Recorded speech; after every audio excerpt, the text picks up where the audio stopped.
Napaka Thailand. Kengashohe, KTN. Indeed, a very sad story there.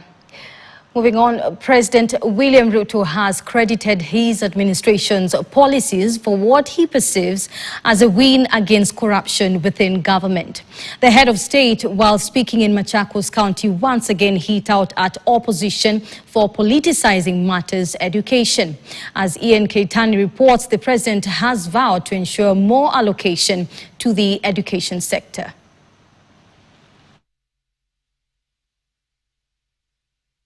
Backyard, a region that overwhelmingly backed his presidential aspirations in 2022 before the pendulum swung following the impeachment of his former deputy. President Ruto today turned his attention to the lower eastern region. President William Ruto admitted that corruption was a menace that had derailed the country's first world ambitions for far too long. He was full of praise for reforms introduced, citing digitization, which is said had helped fight graft. Tatizo ya Kenya kwa muda mrefu, matatizo ya programs ya serikali saa zingine inaharibiwa na ufisadi. Ni kweli ama si kweli? We have a challenge of integrity as a way of fighting corruption. We have digitized all government services. Today, we have digitized 23,000 government services. Despite being in Kalonzo Musyoka's political bedrock of Machakos County, President Ruto did not fall short of blasting the opposition, warning them against using the young generation to advance their agenda. Do not accept to be used by people who just see young people as people wa kupiga makelele, contractors wa kwenda kutupa mawe, watu wa kwenda kufanya mambo haya mengine.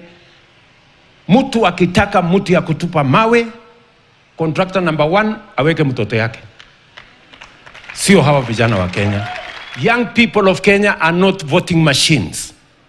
They also want to know how are they going to change their status? How are they going to make progress? What is the plan for them to improve their life? It is not that we didn't have money to run a program like Nyota.